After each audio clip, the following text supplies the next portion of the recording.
Trust Vadodara અને ભાટિલ બ્રહ્મભટ્ટ સમાજ દ્વારા આયોજિત ગૌરી વ્રત નિમિત્તે કુમારિકા કન્યાઓ માટે ફરાળી અલ્પાહાર અને ફ્રૂટ સલાડના વિતરણનું આયોજન કરાયું। તારીખ 23 જુલાઈ 2024ને મંગળવારના રોજ બ્રહ્મભટ્ટ સમાજ સેવા ટ્રસ્ટ વડોદરા અને ભાટિલ બ્રહ્મભટ્ટ સમાજ દ્વારા આયોજિત ગૌરી વ્રત નિમિત્તે કુમારિકા કન્યાઓ માટે ફરાળી અલ્પાહાર અને ફ્રૂટ સલાડના વિતરણનું આયોજન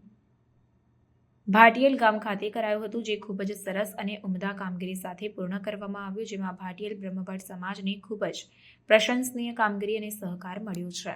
બ્રહ્મભટ્ટ સમાજ સેવા ટ્રસ્ટ વડોદરા તેના સ્થાપના કાળથી સમાજલક્ષી કાર્ય કરવા માટે તત્પર છે અને સમાજ માટે સહકાર આપતી રહેશે અને આવી જ રીતે આગળ પણ સમાજમાં ઉમદા કામગીરીની ફરજ બજાવતી રહેશે તેમ જણાવ્યું હતું। સાથે જ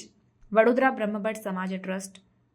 વડોદરા ટ્રસ્ટી વિમલકુમાર બારોટ, સંજયકુમાર બારોટ તથા બ્રિજેશકુમાર બારોટ, પ્રમુખ વિનોદકુમાર બારોટ, મહામંત્રી જીગરકુમાર બારોટ, પ્રાંજલકુમાર બારોટ, મુખ્ય એવા ભાટિલ બ્રહ્મભટ્ટ સમાજના આગેવાન નટુભાઈ બારોટ,